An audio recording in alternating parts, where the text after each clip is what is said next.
Welcome to Hack Your Happiness. Hello, it's Mercedes, one of your co-hosts, and I'm so excited that you decided to join us for this conversation with Jason Feifer today. As two teen entrepreneurs who have been working on our company, Small Bits of Happiness, for several years now, reaching over 4 million teens and adults and getting our products into stores across North America, Anastasia and I have always found so much inspiration and motivation from Entrepreneur Magazine. So that's why we're so excited to be speaking with Jason, the editor-in-chief, today. So before we get into this interview, be sure to send this conversation to anyone in your life that you know is interested in business or entrepreneurship, anyone who needs to stop putting themselves into a narrow self-conception of who they are or who they aren't. And also send this out to anyone who's feeling a little bit insecure or worried about what the future of our world is going to look like with AI. So let's get into the conversation. Today, we are speaking with Jason Feifer. About a year into that first job at a tiny little paper, had big ambitions for myself and realized that just staying in that path, working at that tiny little paper, that was not going to do it for me. The most important thing that I learned, and something that has carried with me throughout my entire career. Jason Feifer. Jason Feifer. Jason Feifer, editor-in-chief for Entrepreneur Magazine, co-host of the podcast Help Wanted. Jason is a force in the business content world. You shared that one of your favorite quotes is self-conceptions are powerfully limiting. How can we reshape our mindset around our own identity? It starts by recognizing what You've spoken to and interviewed some of the world's top entrepreneurs. What would you say is one of the greatest lessons that you've learned? I, many years ago, interviewed The Rock. One thing that you can start doing now that will carry throughout the rest of your life, you will be shocked. Jason, you've described yourself as a very optimistic individual. Have you always had this outlook? What are your tips for anyone to be more optimistic? I was a pretty pessimistic, insecure teenager. This incredible essay, and I want to just read a little bit of it to you because you'll hear why it transformed me into a more optimistic person. Welcome to Hack Your Happiness. Welcome, Jason. Well, thanks for having me, and I'm so excited that you guys have been getting a lot of value from Entrepreneur, but more importantly, just to see young entrepreneurs. That is awesome. Hack Your Happiness is a podcast designed to bring you the behind the scenes of what brings iconic individuals happiness, plus their life hacks. I'm Mercedes. And I'm Anastasia. Thank you. Yes, so we're so excited to have you here today. You are an incredible editor-in-chief, a speaker, an author. So if we take a bit of a step back, could you give us a brief overview of what your journey has looked like up to this point? Sure. It's been a long and winding one. Let's see. I went to college in Clark University in Worcester, Massachusetts. I graduated in 2002, which probably sounds like a million years ago. And then I became a local newspaper reporter. And the most important thing that I learned in that first job is something that has carried with me throughout my entire career that I think is as relevant for anyone pursuing a regular career as it is relevant for someone who is an entrepreneur. And that is this. About a year into that first job at a tiny little paper, had big ambitions for myself and realized that just staying in that path, working at that tiny little paper and going to eventually maybe a slightly larger paper and then a slightly larger paper, that was not going to do it for me. That wasn't going to get me where I wanted, and it certainly wasn't going to do it fast enough. And I thought, well, what can I do? And I realized, and I didn't have the words for this at the time, but I can tell you what I've assessed now. I realized that I needed to do what I now call work your next job. Work your next job is this. In front of you, both of you right now, but also in front of everyone who is listening and watching, there are two sets of opportunities. Opportunity set A, opportunity set B. Opportunity set A is everything that is asked of you. So if you have a job, it's the things that your boss wants. If you're in school, it's the things that you have to do to get a good grade. And then there is opportunity set B, and that is everything that is available to you, but that nobody's asking you to do. For you guys, it is perhaps this podcast. Nobody asked you to do this, but you did it because it was available to you, because lots of things are available. And my argument is that opportunity set B, doing the thing that is available to you that nobody's asking you to do, is infinitely more important than opportunity set A, which is just doing the things that are asked of you. And so I back then asked myself, well, what is available to me that nobody's asking me to do? And what I realized was that I could quit this job and I could sit at home in my basement in a dumpy apartment in central Massachusetts next to a graveyard where I paid $500 a month in rent, and I could cold pitch editors at national publications. They weren't going to hire me because I wasn't experienced enough, but they might take an individual idea of mine. And they did. That is what I did. That is how I started to write for large publications. That is how I started to prove myself. I continue to do that today. I am the editor-in-chief of Entrepreneur Magazine, but I also have co-founded a couple different ventures. I work in a whole bunch of different other companies. I'm an advisor. I speak. I do a lot of stuff that nobody asked me to do, but that is the thing that is propelling me far more than whatever the base obligation that I have is. Absolutely. That is so fascinating how, you can always look at what you have in front of you, but then also having like a more open mind to see what are other opportunities that are available to you. Yes, I 100% agree. And especially for teens, I think it's so easy to get caught up in like, okay, I'm going to just go to school, and then once I get back home, it's time off or time to hang out with friends. And while that's important, it's also important to kind of look around and see where else you could kind of get some experience or, learn from. I think that's very important. And so, Jason, you've described yourself as a very optimistic individual. Have you always had this outlook on life? And what are your tips for anyone to be more optimistic? I did not always have this outlook on life. No, I was a pretty, I'd say, pessimistic and insecure teenager.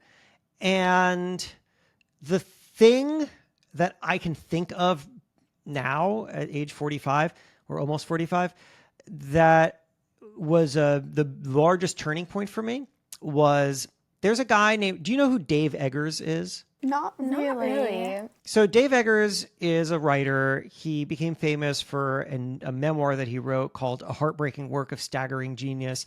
And he's gone on to a string of other, he's a very famous novelist. And when he was first blowing up, he was doing a interview with a college newspaper, and that college newspaper reporter had asked him something about whether or not he sold out, which is a concept that I'm pretty sure doesn't even make sense to today's generation. Do you guys know what the phrase sell out means? I don't think I've heard that. Have you? I've heard it like once or twice, but It's so funny because when I was your age, sell out was like a sellout was a thing everybody thought about and that nobody wanted to be. A sellout is someone who basically, in the classical way in which it would be accused, is sort of abandons or forfeits the purity of their art to take money. So a band, for example, might have their first album is on an indie record label, and they're just scrappy and they're living out of a van, and then Warner Brothers comes along and offers them a big record deal for lots and lots of money, and it totally transforms the band. And then lots of people would say that band sold out because they abandoned the purity of their work for the money. That doesn't make sense to people today because we have a more commercial way of thinking, and it's like okay for artists to make money, which I think is good, but back then it was a bad thing. And back then I'm talking about like the 90s. And so somebody accused Dave Eggers of selling out because he had gotten this big book deal. And he wrote in response to this incredible essay. And it changed. And as I'm telling you, I'm going to pull it up because it changed my entire way of thinking. And I want to just read a little bit of it to you because you'll hear maybe why and what transformed me into a more optimistic person. So Dave, for context here, was like an indie writer who then got a big book deal. And he wrote this very long thing about how, to him, there is no concept of selling out. What there is a decision about whether or not to say yes to new opportunities. And I'm just going to read you a little bit of this essay because it totally changed me as a kid. He wrote, "The thing is," and it goes on for a very long time, but this is just part of it. "The thing is, I really like saying yes. I like new things, projects, plans, getting people together and doing something, trying something, even when it's corny or stupid. I am not good at saying no, and I do not get along with people who say no. When you die, and it really could be this afternoon under the same bus wheels that I'll stick my head in if need be, you will not be happy about having said no. You will be kicking your ass about all the no's you've said. No to that opportunity, or no to that trip to Nova Scotia, or no to that night out, or no to that project, or no to that person who wants to be naked with you, but you worry about what your friends will say. No is for wimps. No is for pussies. No is to live small and embittered, cherishing the opportunities you missed because they might have sent the wrong message. And as a kid who was obsessed with people selling out and who thought that bands were bad because they took money, and who thought that like friends of mine were maybe shouldn't be friends of mine because they're going off and doing crazy things, that was like a giant wake-up call to me. And it changed how I approach things. And I realized that I was stuck saying no to way too many things in my life, and I needed to start saying yes. And that was what turned me into an optimist. Wow, that is so powerful. Yes, thank you for reading a bit of that essay to us, because I think as a teen myself, that really has shifted my point of view on a lot of things, because it's true, sometimes we really do limit ourselves, and there's not really a valid reason if we actually dig deep as to why. The answer is because you're afraid. I mean, to me, that it's as simple as that. When I looked back, it was because I was afraid. Because saying yes means putting yourself into uncomfortable situations. Ryan Reynolds once told me, I love this line, I've been repeating it ever since he did. He said, to be good at something, you have to be willing to be bad. And to be willing to be bad, you have to have said yes to it in the first place. And it is, in many ways, easier to say no because you stay in one place, because you can put yourself in a small little contained box, and you don't have to challenge yourself. And yes is harder, and it's more challenging, but it's also more rewarding, and it's the only place where growth comes from. Ready to bring a small bit of happiness to your home? That's right, Anastasia and I have designed a series of tangible happiness activities. This is Mission Family Time, and it's all about connecting you and your family. So this box has 100 unique activities to do to feel happier and build the habit of happiness and connection into your life. It comes with 4 categories: conversation starters, DIYs, fun things to do at home, and fun things to do outside of home. Anastasia, do you want to grab a card? Absolutely. Should we do a conversation starter? I think so. Talk about it. What is the funniest thing that has happened to you or that you've seen this past week? I think one of the funniest things, and I'm sorry if I'm taking this from you, but Anastasia woke up this morning and told me about how she woke up at 2 a.m. and she had hiccups, and then she was eating sugar because it helps her stop her hiccups at 2 in the morning. Yeah, it was probably more funny for you than me. Yeah. I think this week was when we were baking madeleines and Mercedes just kept dropping everything into the mixture because I always do that. So if you want to get some screen-free time with your family this summer, or you're just looking for a really good gift for a child, tween, or teen in your life, shop Mission Family Time. It's linked in the show notes. Now let's get back into the episode.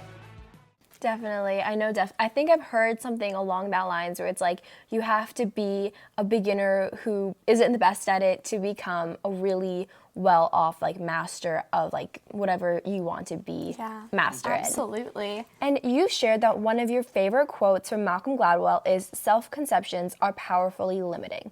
If you rigidly define who you are, like I'm only a journalist or an introvert, not a networker, etc., you'll likely turn down opportunities that don't fit that narrow definition, just like we were talking about. How can we reshape our mindset around our own identity? So it starts by, and for context of what you were reading there, that comes from an interview that I did with Malcolm Gladwell years ago, where I had asked him how he defines a Malcolm Gladwell project. Like, how does he know what a Malcolm Gladwell project is? He has such a distinct voice. And he told me that to the best of his ability, he tries never to define himself because, and then he said those words that you just repeated, self-conceptions are powerfully limiting. And then what you read after was my own interpretation of it, but essentially like you will just turn down things that don't match your narrow definition. So to your question, it starts by recognizing what you are that is deeper than the tasks you perform or the role that you occupy. The mistake that you guys and everyone listening will make, I've made it my whole career, is that As you grow, you will start to identify with the tasks you perform or the role you occupy. If someone came up to you at a party and asked what you did, you would say, oh, I do this at that, or I'm a student at whatever. But the problem is that stuff is just so changeable. It's so changeable. And so if you anchor your identity to the things that are changeable, then when they change, underscore when, not if, when, then it won't just feel like a change to your work or to your position, whatever it is. It will feel like a change to your identity, and that's scary, and that causes people to hold back. So a thing that I challenge people to do is to come up with a mission statement for themselves, a personal mission statement. It's a short sentence, and it starts with I, and then after that, every word is carefully selected because it is not anchored to something easily changeable. So it's the difference between I am a magazine editor, which is very changeable. All it takes is being fired from a magazine job, and then I'm not a magazine editor anymore. It's a terrible way to reframe, or a terrible way to frame my identity. Going from I'm a magazine editor to I tell stories in my own voice. Now that's something I can do anywhere. There's absolutely no restrictions on my ability to tell stories in my own voice. And I think that that's something that's always going to be useful and valuable. I think about other ways in which I'm valuable. I digest complicated information and then I share it back to people in ways that are memorable. Like that's the skill that I have. If I've displayed anything in this podcast with you so far, it is hopefully at least that's the thing that I'm able to do. And I found that that's a pretty valuable skill set in the marketplace, and that survives any change. So push yourself constantly. And if you're young and you're listening to this, you may not have an answer for yourself right now, and that's fine. Even if you had an answer, it's okay to revise that answer, but you should at least be thinking about it so that you recognize what your transferable value is, so that you know that any new change is just a new opportunity to do the thing that you already do best. That's incredible. And I think that this is something that teens run into a lot, is like, even I know I've seen with my own friends, is like they're doing a sport, say maybe it's like hockey or basketball, and then they quit that sport, they're injured, they have to quit because, moving into high school, hard to keep going full-time at a sport. And then they lose this big part of themselves and they stop, being as excited, or they just go to school and then back home and they don't have a big purpose or a big excitement. And I think that that's the problem with like identifying like I'm an athlete or, something like this, is like then you're going to feel lost without that position. If you get injured, which can happen so quickly and easily, you're going to feel lost. And so I think that that's also what's so powerful about what you were saying, Jason, is because if we want to be able to say yes to more opportunities and not limit ourselves to a narrower perspective of who we are as a person, we have to be able to see and understand who we are. And that requires like that kind of self-reflection that you were saying. So, yeah. Yeah, no, it's true. And look, it's interesting to talk about this with teenagers, because usually I'm talking about this with like experienced professionals. When you're a teenager, and I'm thinking back to my own experience, the interests that you have are very core to your identity in many ways, because the interests that you have are also the core of your social structure, which is just that's not a thing that like survives into adulthood. Like the social structures just become a lot more complicated. But I remember, for example, that I really identified in many ways by the music that I listened to in high school. I was really into punk and ska music. And so my social circle was a lot of people who would go to shows with me. And then we would spend a lot of time listening to music and starting bands and stuff. And so everything kind of, all the concentric circles around me were all related to that.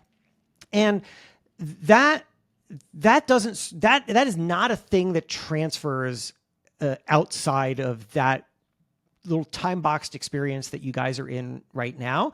And so it is very helpful, even at this early stage of life, to be thinking about who are you beyond that, and what are the things that you find valuable beyond that, and what value can you provide to the world beyond that. I look back on it now and I realize that a thing that I had in me even back then was a communication skill. I was blogging before the word blog existed, and I didn't think of that as something that was really core to my identity.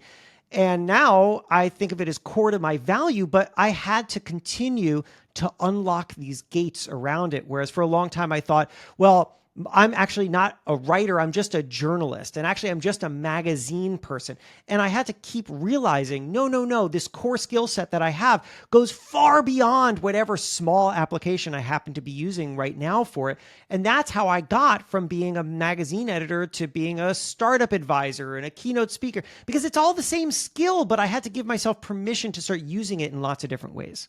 Yeah, definitely. I think that is so powerful, realizing that we're bigger than just this little box that we put ourselves in, and then we can also apply that to more than one place. 100%. And so you've spoken to and interviewed some of the world's top entrepreneurs. What would you say is one of the greatest lessons that you've learned from one of them? Boy, well, let's see. I mean, two of my favorite ones have come up here already, which was Ryan Reynolds, to be good at something, you have to be willing to be bad, and the Malcolm Gladwell one. Let me tell you a quick story about someone and a little, very small moment that made an incredible impression on me. I, many years ago, interviewed The Rock. And it was on set at a movie that he was filming. It was like at a studio in Atlanta. And it was him and his business partner, whose name is Danny Garcia. And they were great, really thoughtful, great interview.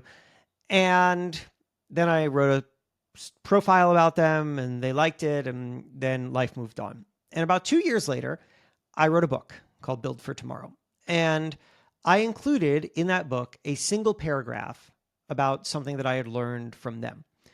And I asked The Rock's publicist, or Dwayne Johnson, Dwayne's publicist, for an address that I could send him a copy of the book. I didn't expect anything to happen as a result of this, but I just wanted to send it to him. And so they gave me an address. I don't know what it is, maybe an office or something. And I put the book in the mail and off it went. And then I forgot about it. And then 6 months later, I wake up one morning and I look at Instagram and I have a DM from The Rock.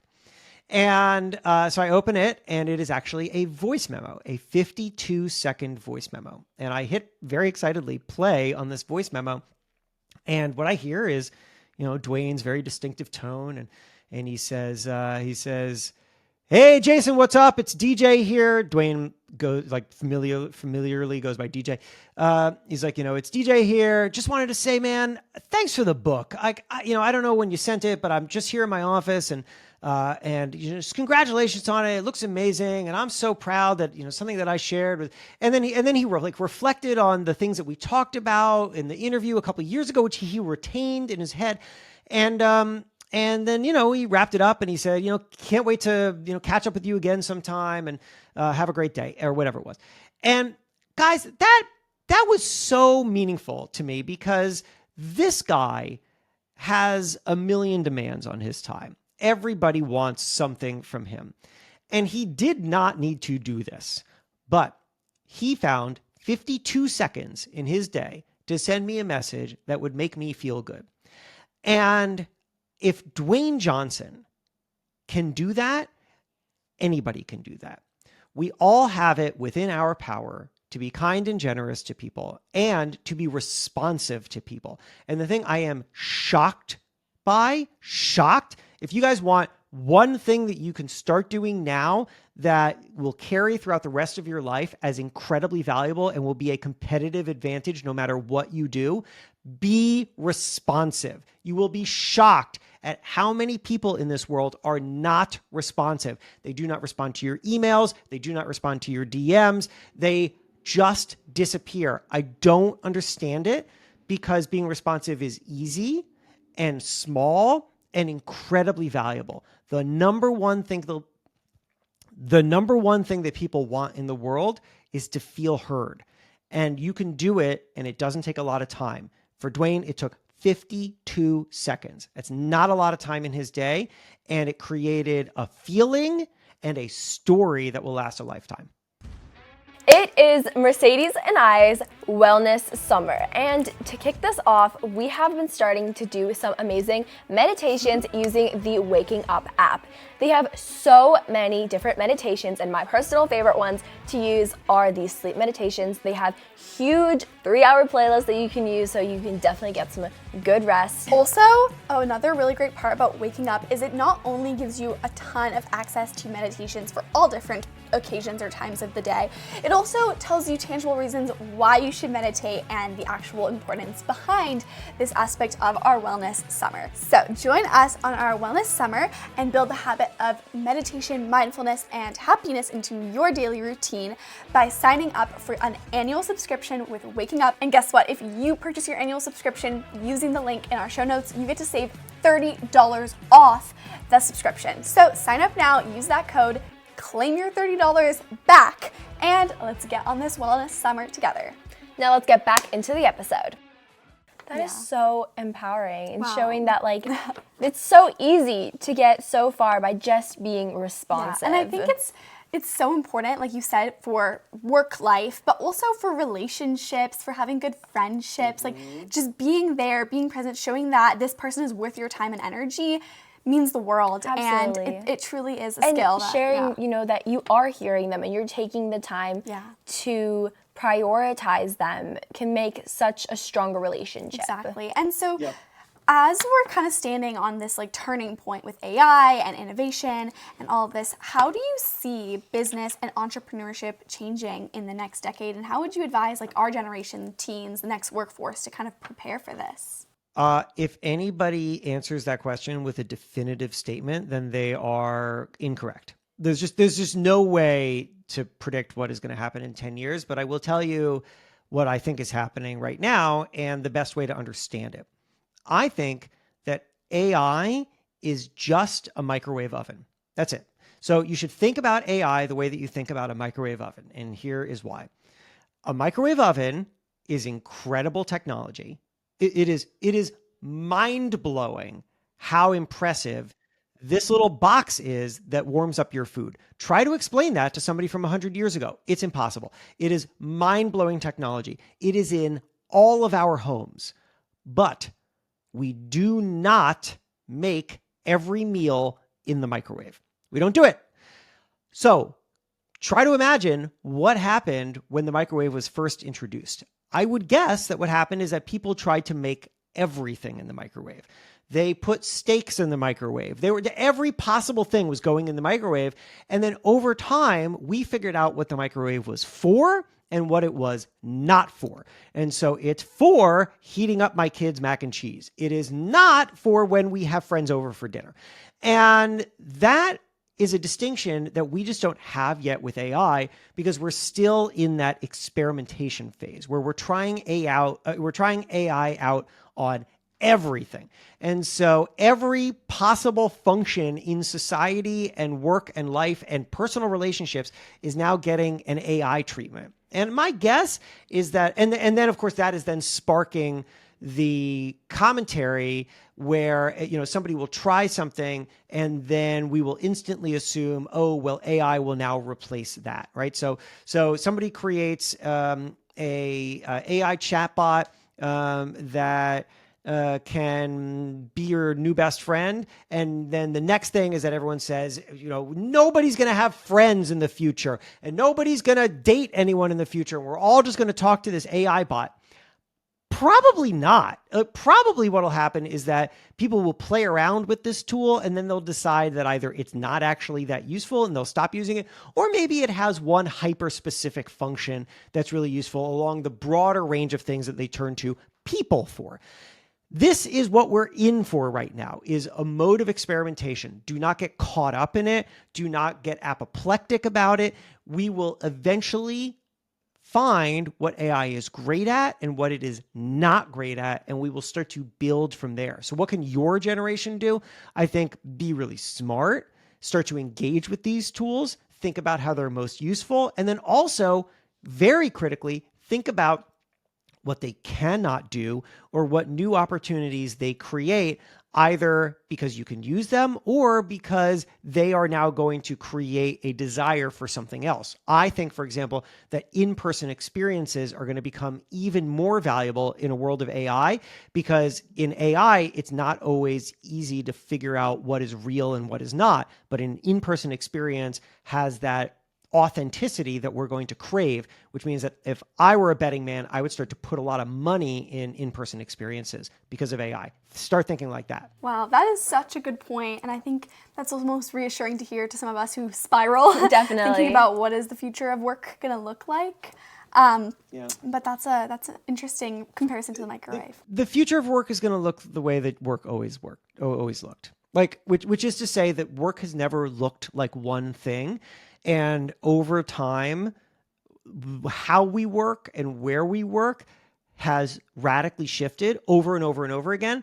And every single time, the conversation that we're having today, we had a conversation about this next generation doesn't want to work anymore and nobody wants to work hard and nobody's going to have a job. Like, we've had that conversation as a society for hundreds, if not thousands of years. There is just no good reason to think that this time is meaningfully different. I understand that AI is impressive and unprecedentedly powerful technology, but we have always, as a society, built upward, and I don't see a reason why we wouldn't continue to.